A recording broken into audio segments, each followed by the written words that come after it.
Welcome to Airway Exchange, the podcast for empowering educators and inspiring future CRNAs, a new series of Beyond the Mask supported by AANA. We're your host team. I'm Greg Collins. I'm Nikki D'Amico. I'm Erin Martin. And I'm Louisa Martin. We're here to support the community of CRNA educators with conversations to explore, learn, and grow. To pursue excellence in the evolving field of nurse anesthesia education. And to champion our students and enrich the future of the profession. This is Airway Exchange. Welcome back to Airway Exchange. I'm Louisa Martin, and I'm here tonight with my co-host, Nikki D'Amico. How are you doing tonight, Nikki? I'm great. So excited to be here. I'm really excited about this episode. It's our 8th episode of the podcast and the last of our 3 episodes of wellness. We've been talking about wellness all month. And as we wrap up 2025, I'm super excited to have Rodrigo Garcia and Bridget Petrillo on tonight to talk to us about substance use disorder, recovery, and how people think about intentional living, especially around this time of year. Next month, we're going to be talking about accreditation. And then the next month in February 2026, we have EDGE coming up. So I'm super excited to get to see you in person, Nikki, and our other co-hosts who will be there, and as well as our other educator friends from all over the country. So I'm going to get started and introduce our guests. Again, Bridget and Rodrigo, or Rigo. So Bridget has been a certified registered nurse anesthetist since 1995 and has practiced in a wide range of anesthesia settings across Connecticut, California, and Arizona. She currently works at UTMB in Galveston, Texas. She's a member of the AANA Wellness Committee, formerly known as the Peer Assistants, the AANA's Peer Assistants, and she's been on this committee before. And she's deeply committed to reducing stigma surrounding substance use disorder, or SUD. She openly shares her personal recovery story to educate, advocate, and support others whenever possible. And that's what she's here to do tonight, to share her experience, strength, and hope. And we also welcome Rigo Garcia. Rigo is the co-founder and CEO of Parkdale Center for Professionals, which is a dual diagnosis substance use treatment facility specializing in the care of impaired healthcare professionals. He brings more than 25 years of experience as a direct care provider with a background in emergency services, trauma, intensive care, and anesthesia. Rodrigo also serves as compliance director for the Indiana Professionals Recovery Program, or IPRP, and the West Virginia Restore Program, supporting impaired nurses and pharmacists. Drawing from his own recovery from substance use disorder, Rigo openly shares his experience to educate and support individuals, families, employers, regulators, and professional organizations addressing SUD and co-occurring mental health conditions. So welcome. Thank you guys for being here with us on this episode. Yeah, thank you. So if you could, and Bridget, I'll start with you and then we'll go to Rigo. Could you just tell us a little bit about your why when it comes to this topic? So share a little bit about your path and what drew you to advocacy around substance use disorder in the anesthesia world. Thanks, Louisa. Thanks for that great introduction. Great to see you guys. Thanks for the opportunity. Well, 27 years ago, I was struggling with a fentanyl addiction. And right around the holidays, it was really bad. And I'll just get right into it. My life was horrible. I was living in my own hell, but I thought that there wasn't help for me. And I thought that I was doomed to live this horrible life because I was trying really hard on my own to stop. And I was full of negative self-talk and just hating myself, like absolute loathing myself and hating myself for what was happening to me and what I was doing on a daily basis. And I thought that I was making these choices, but my body and brain had been hijacked, like we learn about in the disease of addiction. And so because of that, I got help. Help arrived at my door at 5 a.m. when a bunch of people came and brought me to treatment. And I was able to, in the next few years, restore my license and go back to work and return to the head of the bed. I feel very passionate about letting people know that because there were people who were afraid to get me help because they thought that my career would be over. My own thinking was, I'll never be able to get help. There's no one that can help me. I have this unique situation. I'm so unique. Nobody understands. And even so much when I went to treatment, nobody knew what fentanyl was. Now, of course, unfortunately, people do. So I think it's really important to spread the word that I'm alive to talk about it. And the bonus is that I can return to anesthesia because that's where my path led me. Some people don't return, but many do. And I think that the message I want to get through is to people that help is available. And it's really hard during the holidays, but I was lucky too, because a lot of family was, in town, and there were a lot of holiday events happening, and I kind of had checked out. So it was a red flag to a lot of people around the holidays. Thank you so much. Thank you for your vulnerability and willingness to share your story so that others can get help and see that recovery is possible. Rigo, what about you? Tell us a little bit about your journey. As different as it may sound, is they're all pretty similar when we're looking at recovery and healthcare providers. It's almost a predictable element that all of us share from how it started, from actually before it started, and then just the actions of it kind of manifesting, and then what we do to try to get better and try to get healthy. And to that point, my professional career was very similar to most of ours. It was, exceeding in a lot of different areas and being at the top of the profession as quickly as you can, doing well in school, being of some significance in the industry. And that's really how it started, just like everybody else's. So when I found myself face to face with this addiction that didn't care about anything about me other than taking as much from me as it could, wasn't impressed with my degrees, didn't care how much financial stability I had, how many friends I had. It just wanted nothing but everything else in my soul and my heart, and would stop at nothing to get it. And then when it all kind of came to a head after battling this for 9 months to a year as an impaired provider, I remember thinking very, very clearly to myself, how did this happen? How did I get into this position? This was not supposed to happen to me. I reflected on all the stereotypical images of someone who's addicted, someone who suffers from mental health, and that was not me. That wasn't supposed to happen to me this way. I found myself very quickly feeling the sense of isolation, and compounded with the shame and the regret and the guilt of my actions the previous 9 months to 12 months, it was a very lonely time.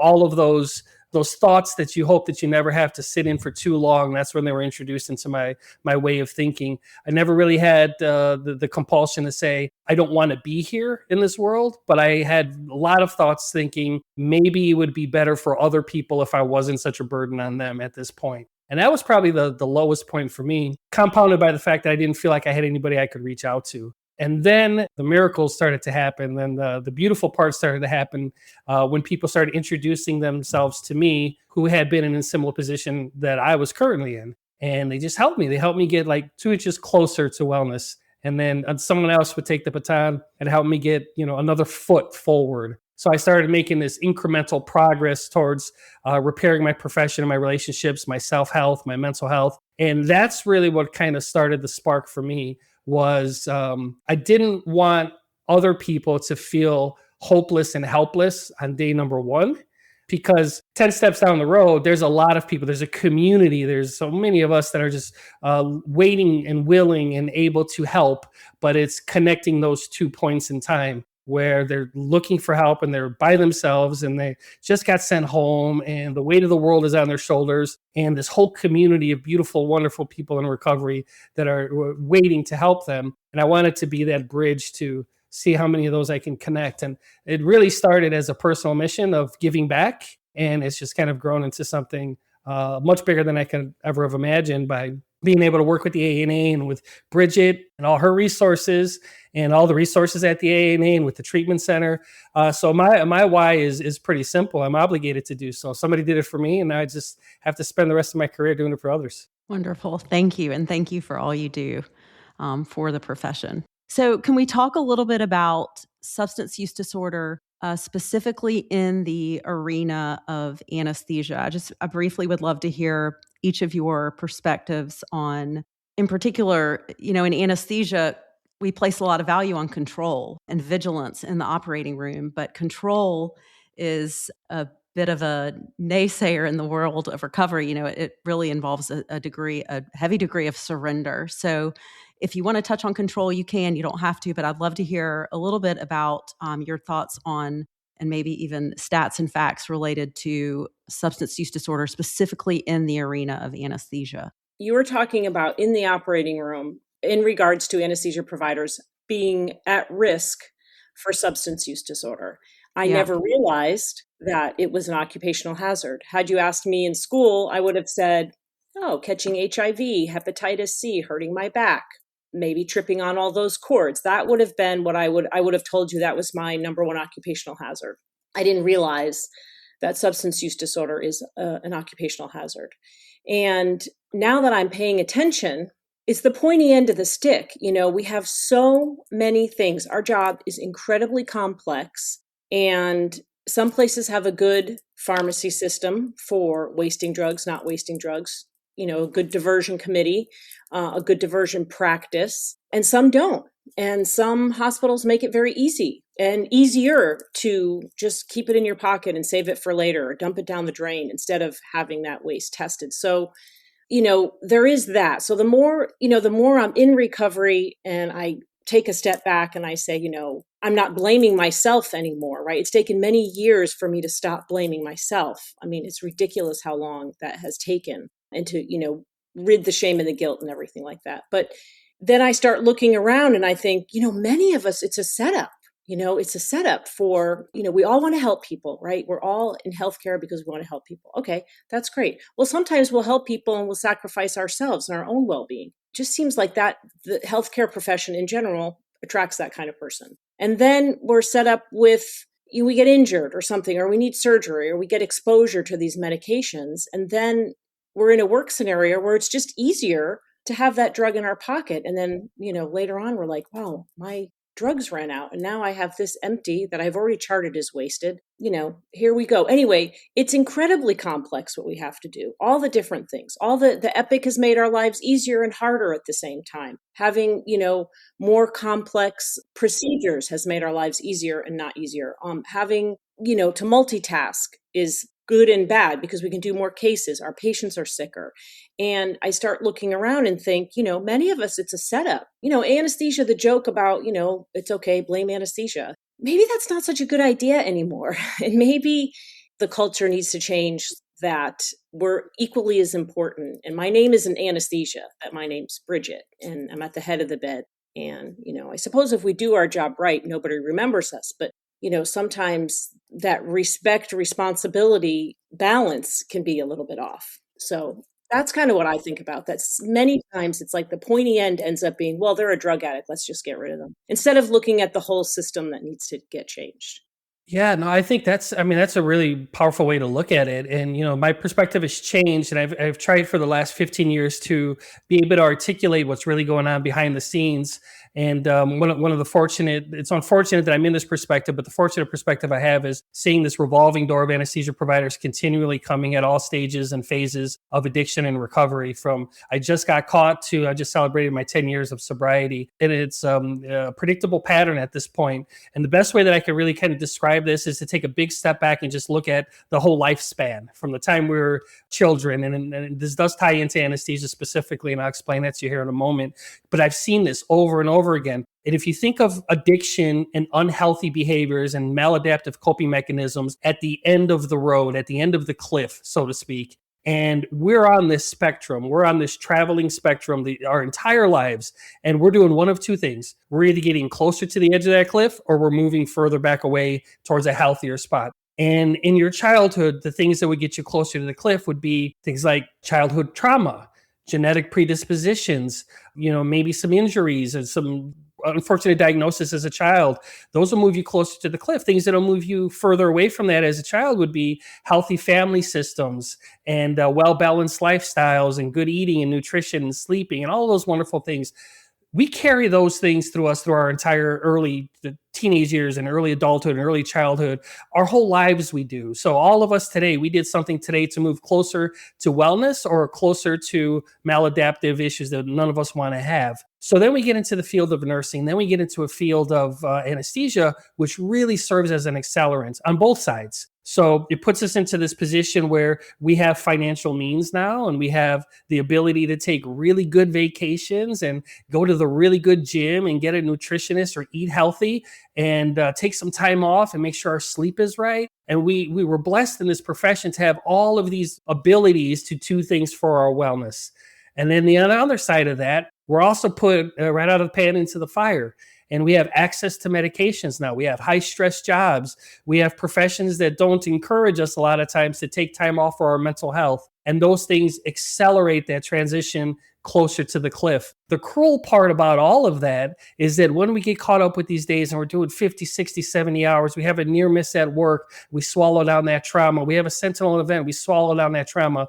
We go home, and a lot of times we start by doing something that we think is pulling us further from the cliff and helping us relax. And we have that glass of wine, or we go out with our friends and maybe have 2 or 3 glasses of wine. And all of these medicinals that we're using to try to treat something that's really on the mental health spectrum is really perpetuating us getting closer to that edge of that cliff. So we don't know when we're going to get to the edge of that cliff until we're there. There's signs and there's symptoms. And the goal is just to keep doing all those healthy things. And what we do in recovery, and what Bridget's been doing for 20 years and what I've been doing in my recovery, is just day-to-day activities that give us further from that precipitous fall. So we eat better, we have gratitude, we volunteer our time, we rest well, we share time with our families, we take the vacations, we take care of ourselves more than we go to work. All of those things that we should have learned as a child in our early lives, that's the same formula to help that. So when we get into the field of anesthesia and we have smart people with access to medications, high stress jobs, and a general culture that says take care of everybody else, sacrifice yourself, and keep going forward, because you got to get all these alphabets behind your name, because that's what makes you important. That's what makes you popular. And it's going to be a revolving door until we can figure that out as a profession. So I have a question about that. I don't think we're going to change the fact that we're going to attract the kind of people that we do. I mean, these are very high performing, very, again, somewhat, controlled. I mean, all of the risk factors that we have, we're not going to change those things. We are going to continue to attract. I think from the educator's perspective, I've been doing this for 15 years. I've seen a huge shift in our recognition of that. And just as you were saying, Bridget, when you were in school, you didn't identify yourself. And that wasn't something that we talked about. I mean, I graduated 26 years ago. We didn't teach about that in schools. We didn't think about it, even when I started as an educator. Until it happened to us in our program and we saw a graduate within a year or two out and realized that this person who was now entering recovery and trying to help themselves get well, these issues had really come to a head when they were a resident. They were, in the thick of it, and they were coping in a way that was really bringing them, as you would say, I guess, Rodrigo, closer to that edge. They got in fact, crossed over the edge while in the program, and we had no idea. And it was devastating, and it just kept coming up. So I think we're doing better. We have a lot more programming. We're talking about this. We're trying to teach looking out for each other and, better coping mechanisms. Are we moving the needle? Are we starting to change that? Or are you not seeing any changes? Are we just going to continue to attract, those who are, by nature of the job we do and our personalities, going to be at risk, and are we not going to be able to modify that? I'm just curious about your thoughts on the educator perspective on how we can help our residents and future CRNAs, and what else we can do. What are we not doing now? So, Bridget, maybe you want to talk a little bit about how much it's changed with peer assistance because from the days and the inception of it with, Art Zwirling and all of you starting this whole process to now. And then I'll talk a little bit about what we're seeing and how it's changing in terms of treatment and access to care and entering treatment. I think the big change I've seen is that many schools will call me and say, hey, can you come tell your story and tell us about, what we can do? What are the signs and symptoms? How do we get somebody help? What does it look like? And having the 1-800 number now live answer, thanks to Rego, that's been great, because in the old days, it was one person. I had Thursdays. I wake up every Thursday still. Thursdays was my day to answer the helpline. And, you'd be in the middle of a case and you'd know that it was a call coming in from the helpline. You had to answer it. Hopefully that person could just hold on a few minutes till you could get out and talk to them. But that's been the big change, is the phone number, the education. Many schools reach out to all of us and say, please come talk to my students and let them know that this is going on. Because in the personal care that comes from educators like yourself, that you care about all of your students, you want them to succeed. Nobody wants this for anybody. The percentage of the regular population are alcoholics and drug addicts as anesthesia providers, right? But when you sit in a treatment center, many of the healthcare providers are disproportionately anesthesia providers, right? The doctors, there's more anesthesia doctors when it comes to doctors needing treatment, and same for nurses. Many of them are nurse anesthetists. But so, as far as prevention, it's always really hard. But what I have seen is less people dying, maybe that now we're catching it earlier. We're knowing what the early warning signs are. And so that's it's really hard to measure that. But maybe people who take a leave of absence earlier because they've learned that they don't want to get close to the edge, and they're realizing that they're having difficulty and they need to step back, and they know for themselves it's a risk factor. So I think that's been really positive. It's just the awareness and understanding, and having people in the workforce who are in recovery is very helpful. And, we have this weird profession where we have to be OCD, right? Because we're taking care of people, but we have to be flexible because things change, cases change, and I need you in this room, and you got to go to EP lab, and we need something in IR, there's an emergency in IR. The machine broke, so now we can't do this, or we don't have a pump, so could you just count the drops? But yet we have to be OCD. So it's so ridiculous sometimes. And you're MacGyvering things, and you're making kind of exemptions because, you're in a rural setting. So you're like, man, this really needs to be done. And, maybe I can make this happen for this person, even though they're not NPO for 6 hours, or 8 hours. We try really, really hard to help people, and yet we have to be OCD. And so I think that is also a really strange, we're being pulled in all these different directions. And like Rigo said, the focus in schools, I think, also needs to be less happy hours. There was a lot of happy hours when I was in school. A lot of happy hours. Same. Maybe I was driving that, I'll just say. You were the happy hour. Yes. Those are all very relevant thoughts and very relevant points, because if you look at this day by day or hour by hour, week by week, it could be rather frustrating. You think we're not making a big impact. You don't see the needle moving very much. But if you take a look back and you look from cohort to cohort and class to class or year to year or over a course of 10 years, we've made some monumental changes in the right direction. I'd like to take a small part of the credit, but I think it's really generational. And the generation, for as much grief as sometimes the millennials get by us older folks, they got this part right. They're tolerant, and they talk about issues of mental health, and they're not embarrassed by it, and they're inclusive when someone's struggling with depression or anxiety, or they're just a little bit different. And I think it would behoove all of us as a profession and as leaders and thought leaders in our industry is if we capitalize on that. Because we have this group of kids that are coming up now, going through the school ranks, that are willing to talk about things like addiction and mental health. They're willing to prioritize their mental health. And I think it's a really good opportunity for us to continue to do that. And then how do we do that? I think, Nikki said, this doesn't become relevant until someone leaves school after a couple of years, and then it kind of hits everyone pretty hard. The peer assistance and the peer story and the peer sharing is probably one of the most powerful things we can do. So when you as educators, you bring in speakers like Bridget to talk about their stories and how it was not supposed to happen to me, but yet it did. And here's 10 more stories of how it happens. That really, really resonates with the students. So, just kind of from a personal observation, I'll go out and I'll do a talk. A year later, 2 years later, a student will call me and say, I heard you in my class 2 years ago. My coworker needs some help, or I need some help, or I should have got your number then, and now I'm in trouble now. So it's very reassuring to see that the work and the efforts that you guys are doing at the school level is really, really happening. It's making an impact in a positive way. I just have to say another huge thank you to both of you for sharing your stories. And Rodrigo, you've come to our school to share with ours. And there's nothing that I can say that will bring the point home more than when we bring in someone who can share their own personal testimonial, and particularly our alumni who will tell them, listen, I was at this exact part of the program. This is where I started struggling. And you see the light bulb go on for them, where they're kind of looking around at their colleagues. And I think in many cases, they do talk about this more than we did. They look out for each other in a way that, we weren't looking out for each other, and they're more in tune to it. So again, just a thank you to all who do share their stories and are willing to be vulnerable like that. It's so important. It really is. And I think it helps end the stigma that we're forever, hopefully the needle is moving in that arena, or that aspect of the disease, is that maybe there's a little less stigma. What are y'all's thoughts on that aspect? It is definitely on a one-to-one personal basis.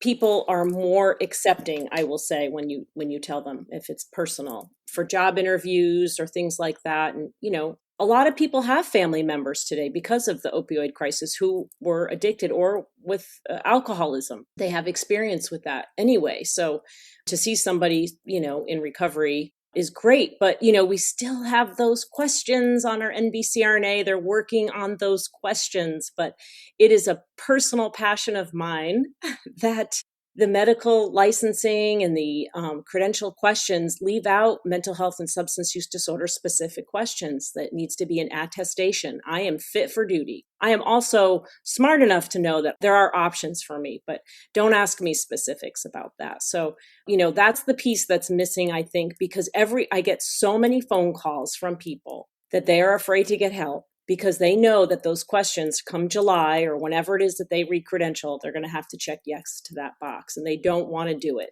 And there are ways around it, but people remember that. They remember that question and they think bad. They think, oh, bad.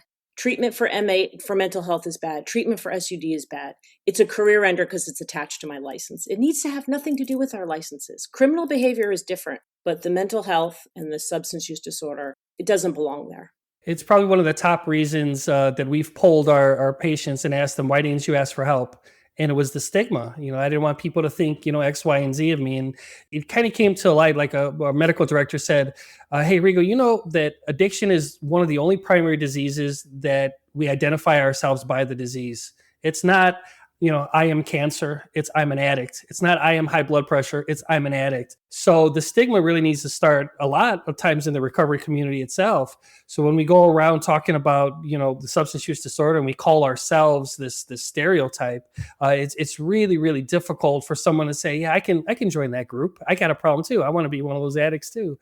So, we have a little bit of work to do within the recovery community itself. There's people that are very, very successful and their lives have completely changed, and they're on a medically assisted treatment to help them along the way, just like the medication's supposed to. And there's a large part of the recovery community that says, well, you're not really in recovery because you're taking that medication. You're kind of taking a cheat code. And we're like, are you kidding me? I mean, they got their life back and their relationships are good. They're holding a job. They're not committing crimes anymore.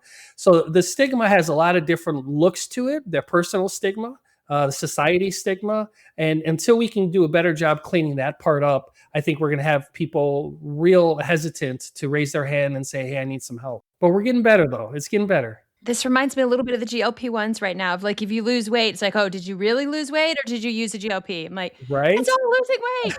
It's all losing weight. Yeah. It's nobody's business. That's correct. Why would you ask me that? Yeah. And it doesn't matter that, their cardiac markers are down and their insulin levels are perfect and they can breathe again at night and they don't have sleep apnea. It's like, did you do it the right way or did you do a cheat code on there? So it's that kind of stigma that we really have to continue to work hard to move away from. Yeah. And that judgment, that punishing judgment. And, we're all really good. Well, I know for me as a person in recovery, I'm very good at that self-punishment stuff because, I had all that self-hatred for so long. But if we could just move to words of kindness and positivity and like Rigo, like what you were talking about, because then we'll judge others less. If I'm not judging myself, I know I will judge others less. And so then everybody wins. Yeah. And I think, from personal experience that even your sobriety date is a very personal decision. That what is your clean date? That nobody can tell you, nobody can diagnose you, and nobody can tell you what your sober date is. And it's a very personal journey. And I think and I know that recovery you can do recovery a number of different ways, but I think the true idea behind, at least for me, I mainly engage in 12-step recovery, is really, there's no judgment. There's no pointing the finger. It's all about, let me get better so I can help you get better. And the details of what that look like are not up to me to decide, So I feel like it's disappointing that there can be that kind of judgment in a place that really isn't supposed to have that going on. I feel like we're missing the point. We're absolutely missing the point, and potentially driving people away with that kind of stigma and judgment. We've talked a little bit about Parkdale, and we've talked a little bit about the helpline. If you would maybe elaborate a little bit more about the helpline, we'll share the number. I want to share the number again at the end. but tell us, what it is. And then maybe if you want to share a little bit about any other organizational or institutional supports that are there for practicing nurse anesthetists, but also, as an educator podcast for student nurse anesthetists and nurse educators, or anything you think to the educators out there listening, we should absolutely be sharing with our students if we aren't already. Sure. So maybe just a little bit of an evolution on the helpline, because it started really as a grassroots campaign with Bridget and her A team, the first group of folks that just volunteer their time, and they split it up amongst themselves. And Bridget said, "I'll get Thursday," and that's kind of how they did it. And I utilized that helpline for myself when I went into treatment in 2011. And it was, I'm putting someone to sleep right now. I'll give you a call right back. And sure enough, they did. And I thought that was the coolest thing, that somebody was actually there to answer the phone. And they got back to me, and I understand the job. So I'm like, hey, you get back to me. That's great. I'm just surprised someone answered the phone. So that's really kind of where it started, and helped a lot of people. When we started Parkdale, we realized pretty early on that we could probably catch more people with a wider net. And that wider net would be answering the phone as much as we can, as often as we can, promoting this, pushing this out to the schools and the industry, and then just be ready for when they call. So that when they answer, somebody answers, they can say, "I'm a CRNA," or "I'm a nurse. I've been there. I understand it." Just giving them that instant peer support. So that's really what the phone line is.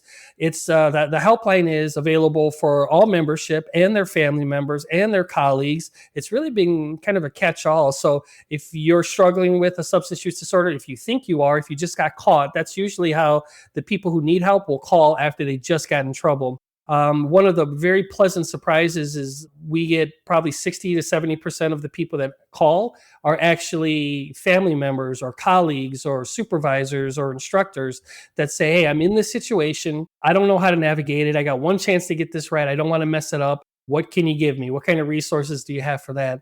And that's probably been the biggest bang for the buck, so to speak, is that we can then help perform these, we'll call them an intervention, on whatever specific situation they're in. Because the benefit for us is that we've been through it hundreds of times, and sometimes an instructor or colleague, it's really their first time doing it, and they don't want to misjudge on what to do next. So it's been a godsend in that regards, that we're able to reach a lot more people. Sometimes we get a family member calling saying, "I found this in my husband's scrubs when he came home. I know he's having trouble. I don't want him to get into trouble. I don't want him to lose his job. What do I do next?" So we have a little bit of resources that we can also provide for mental health as well. And the little bit of resources that I mean are like the acute stuff. Like if it's imminent danger or imminent situations, we have some resources that we can get things back on track pretty quickly, and then refer them out for some longer care. We do a lot of that as well. We do a lot of critical incident debriefing. So, when a CRNA will call and say, "Hey, I lost my patient," and they're just beside themselves, we try to help that as much as we can as well. So what the job really is really twofold. Number one, answer the phone and be that peer on the other end of the line that can help. And number two, connect them with resources. Sometimes those resources come to Parkdale, and then they can utilize all the resources that we have available for them. And oftentimes they're local resources. They don't want to travel to Indiana, and they want something in California. So we'll plug them in with some local partners over there that can help them with that. Then the last thing I'll say about the helpline is that we've been able to collect a tremendous amount of data over the years, which is really starting to show us a good picture, not only historic, but help us predict future trends of what's going on. And what was real clear, was during COVID, we could see it shifting from a substance use to a mental health crisis, and then we can change our resources on the back end to try to meet that ahead before it kind of showed its full face. So the data that we're collecting on this helpline is becoming real valuable for the industry and for the profession. Wonderful. I would like to add that one of the other, because Becky would really be very disappointed if we didn't make a plug for the Wellness Ambassador Network training, which is really good training. And, it's, I think, 6 hours worth, Rigo or Luisa, I don't remember. It's quite a big chunk. You can get CME for it, but it's very good. I think it's great. It's a great resource. So I'll make a plug for that. Yeah, and might as well on the AANA website as well. There's an incredible repository of podcasts and archived materials and CEs and interviews and workshops. I mean, there's so much educational content and information there. If you had to get the CEs anyway, you might as well get them there on the website because they're really well done. They're done by thought leaders in the field. They're done by experts, people that have shared their personal experience. So the Wellness Ambassador Network, the AANA Helpline, and this whole repository of educational material on the website would be really, really important for every student. Should be very familiar with that. Every CRNA should be familiar with that. And Bridget, will you tell us just a little bit about AIR meetings at conferences? Because we have a lot of students, residents who attend conferences. It seems like in the last couple of years, we've had a lot more residents attending those meetings. So can you tell us a little bit about the AIR meetings? Yeah, the AIR meetings are my favorite part of the meetings, I think, because frequently I get to meet in person, face-to-face people I've talked with on the phone and, maybe just shared a story or two or something. But Anesthetists in Recovery, which is AIR, and it's a group that was started many years ago in the 80s. Rusty Ratcliffe, one of our first peer assistance advisors, a real pioneer in all of that. They started, and then who was it, Rigo? There was an anesthesiologist. Was it Farley? Anyway, I think started, but whatever. Anyway, so Anesthetists in Recovery is a group of CRNAs and SRNAs who are in recovery from alcoholism, addiction, any other substances. And so it's about an hour-long meeting, and it's run very similar to a 12-step meeting where there's introductions, and we say maybe something from one of our literature readings, a spiritual reading, and then people can share about what they need to share about as it relates to alcoholism and addiction, because many of us have been touched by addiction. And so frequently there's always a really powerful story of somebody who has somebody in their family or a coworker who is struggling and they don't know what to do and they feel like this is their last hope, and they've never heard of the helpline. So they saw this Anesthetists in Recovery meeting. So I've met some great friends, including you, Louisa, is where I met you in Chicago, which was such a joy. You've been such a joy in my life. And so, it's a great place to share. It's confidential. It's a really safe place to come and talk about our worries and thoughts about addiction and concerns, and to learn also about the resources and make connections. Great. Thank you. So you talked about, Bridget, in your story, the stress of the holidays. And, I love the holidays, but the holidays come with a lot of stress, and the holidays look different for different people. Stresses look different for different people. But this kind of leads me to the topic of New Year's resolutions. And although recovery isn't about annual promises, it's one day at a time. It's very one day at a time intentions, right? I'd love to hear each of your perspectives on intentional living in 2026. If you have, and your thoughts on New Year's resolutions. Some people like them, some people don't, but I'd love to hear your thoughts on that and maybe how you could link that to recovery. I know I have friends who aren't necessarily alcoholic, but I hear a lot of talk of dry January. I'm doing a dry January, hopefully another dry January, one day at a time, of course. But anyway, I'd like to hear your thought on that. Intentional living, New Year's resolutions for 2026. I love the idea of resolutions. I don't know why. I just love a restart and a rebirth. And I love reflecting on my year of, what the year has been like and what can I do better? So, but I think the important thing again is to not punish ourselves, right? It's not to compare ourselves to other people, which I can be very good at. I can, listen to all these people do all these amazing things, and so I don't want to compare myself to other people. And the thing about resolutions is we want to be specific, and we want to maybe bring a buddy with us. So last year, my coworker and I were talking about how we want to do more yoga. So we committed to each other to do some more yoga, and there's some really good yoga in Galveston. And so once a week, maybe twice a week, and then sometimes we don't get to meet, but we've leaned on each other for doing the yoga. So I'm physically better. I'm learning how to breathe better. I feel actually physically better at work, and our job can be very physical. So it's really important to have it be specific, bring a buddy one day at a time. We are human. We don't have to fail in our resolutions. We can be kind to ourselves. And it's important that if your habit of drinking every night becomes something that, you depend on, or, your habit of whatever it might be of some kind of substance, I would say it's a little bit of a red flag if your habit becomes something that you can't do without. And maybe it's a wake up call for stuff like that. And I know for me, I remember thinking 27 years ago, wow, I think on New Year's Day, I'm just going to stop. Like I had any control, like I had any thought. But it took me another 27 days to find recovery. So it was in January. And January is amazingly in the rooms of the 12-step rooms. There's a ton of anniversaries. A lot of people get sober in January. So I'm in good company in January. And this year,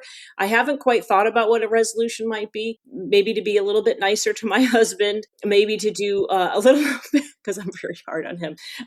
And then, and to do real serious meditation, because I need to get back into my meditation practice. So those are my two. Wow, that's great. It took me to get into recovery to realize that the holidays are not a good time for a lot of people. And I've intentionally been mindful of that about the people around me, and maybe spending a little extra time with them. And that always, it fills up my tank as well, to spend more time around people, especially around during the holidays. But there's really two things for me as well that I've been practicing, and I hope to carry forward for the new year. And one, I thought I wouldn't be able to sustain it, and that's the art of gratitude. Just a very simple practice of every morning just writing down a couple things. And I would think, I used to think I'm going to run out of stuff. Like, how many times can you say I'm grateful for my kids? But it's amazing how many things make the list, how many new things make the list. I'm not even sure I have any repeats. I'm always grateful for my kids, but sometimes I'm grateful for a song that made me just smile a little bit differently, or something silly that the dog did, and that makes it on the list. So I think that has been incredibly powerful for me this past year, and I hope to carry that forward as one of my resolutions as well. What I found that gratitude list works the absolute most is when I'm having a horrible day. It's the reset button for sure. It's like just hitting the reset button and saying, "Hey, we get to start all over again." So practicing that art, it's really an art form. It's a meditation. It's all mindfulness. It's intentional, all kind of wrapped into one, is doing that. And the other resolution that I have, and it's a work in progress, and I always try to do it and I always make an excuse why I can't, but is taking that personal private time just for me, just carve out 20 minutes a day, half hour a day, where there is no phone and there is no texting and there is no email, there's no computer. Claudia, my wife, is a master at that. The world could be falling apart around her, and she grabs her headphones and goes downstairs and works out for an hour and comes back, and the world's still going on. And she's like, "See, nothing's changed. I feel better though." That's what's changed. So that's something that's going to be part of my resolution this upcoming year, is just to intentionally unplug and make it a deliberate act of unplugging and just being by myself. And I think that's going to be helping. And then, something that Bridget's really big into, and I try to be into it as much as I can, is that part where you give a little bit to somebody else, and that volunteering and that service work. So that's always part of my day-to-day and my New Year's resolution as well. So hopefully that's something that I can continue, and I'm fortunate enough when I can do it is continue to do some service work and help some other people out. Nikki, you have any New Year's resolutions you want to share? Yeah, moderation is not my thing. So I tend to make like really big resolutions. So my resolutions this year are to stay small, make it very, very, very, very tiny. So there's not this big sweeping thing. And we decided to get started on those in December, because I also don't like everybody on the bandwagon in January and everybody kind of piling in and going to the gym. So I'm like, all right, we're doing the little small things, just some wellness habits, doing more breathing exercises, trying to get back into, getting that exercise routine going before January comes. I'm going to do the December resolutions before January and just make them really, really tiny so they stick. I like that. Well, as we wrap up, first, we'll be sure to share all the resources we've talked about, links to all the resources in the show notes. But before we wrap up, on the note of gratitude, I'd like to hear from each of you one thing that you are grateful for in your journey. I know there are many, but if you can share one thing you're grateful for in your journey, or just particularly to today, something that happened today, and also one truth about recovery that you wish was better understood. Wow, those are really deep questions, Louisa. And you've got 1 minute. No, I'm just kidding. Yeah, right. I'm teasing. I know they're deep questions, but y'all are deep people. I'm vacillating between having met you in the AIR meeting, because you're so important in my life, and then that's a bigger goal. But the other thing I'm grateful for today is that my two little kitties are getting along. My stray kitty and my regular kitty are getting along, and that recovery is possible, and that you can have a life beyond your wildest dreams. Like, I really think that I just didn't understand Alcoholics Anonymous, Narcotics Anonymous, any kind of 12-step stuff. And so it's okay to come in and try it in an open meeting, and that it's really and truly, I have a life beyond my wildest dreams. I can't even put it into words. I mean, Rigo knows I was dying, and then I wasn't dying. And, I'm actually happier and grateful to be in recovery, and to have so much opportunity.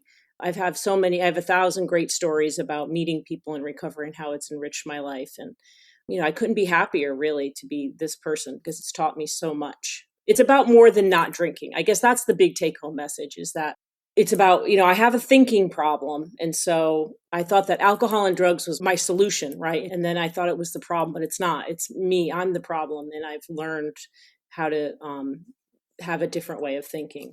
Oh, that's great. Yeah, that's. I mean, how do you top that? Yeah, that's so poignant and it's so relevant. And I was in a treatment center, and I was complaining about being in the treatment center, and my counselor said, "You get to be here. You get the privilege of being here. There's so many people that are struggling, that don't ever get this chance." And I've always been grateful for that. And today I'm grateful for that. And every day I wake up, I'm grateful for that, because I can't think of any other situation in my life, getting married, having kids, getting a wonderful job, becoming a CRNA, that had more of a profound impact on changing the trajectory of who I am as a person than the addiction and the recovery from the addiction. It was a horrible experience where you're going through it, but to get through it and to come on this side and to be able to see the world just a little bit differently, enough that it changes me and my entire life from that moment on, I have overwhelmed with gratitude if I think about that for too long. So I'm definitely grateful for the experience. And of course, to be able to come through the experience on the other side, and then to stay on this side and be able to see other people journey through that time and space as well. Overcome with gratitude for that. And the one thing that I wish that people would know about people suffering from a substance use disorder is that if there was ever a time where I'd say every single time, or everyone, or 100% of the time, it would be this: the people that are struggling from a drug or alcohol, they want the help. They want to get better. They may act tough. They may act manipulated and lying and pushing back, but they're begging deep down inside for somebody to be brave enough to say, "I got you.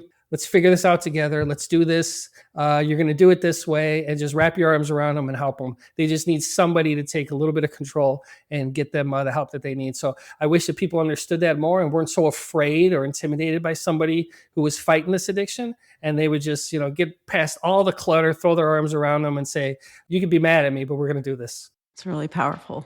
Yeah, thank you both so much for your vulnerability, your honesty, for your message, and for what you're doing every day to move that needle and to help the profession maybe move away from the edge of the cliff. So thank you again for being here. Thank you for being here too, Nikki. And I want to mention the helpline again, completely anonymous. It's 24/7 confidential live support.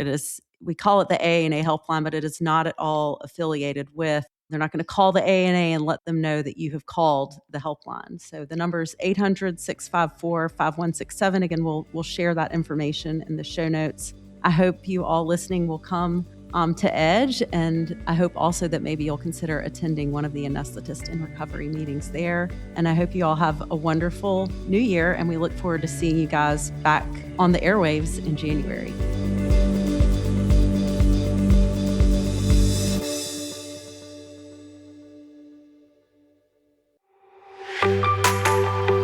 Looking to elevate your impact as a nurse anesthesiology educator? Then join us February 4th through the 7th at the Omni Louisville Hotel for EDGE. Educate, develop, grow, engage. This in-person event offers up to 18.5 Class A credits and deep dive small group sessions on virtual reality and education, AI innovation, gamification, wellness, and more. EDGE is where passionate educators connect, collaborate, and shape the future of nurse anesthesia learning. So register now using the link in the show description, and we'll see you there.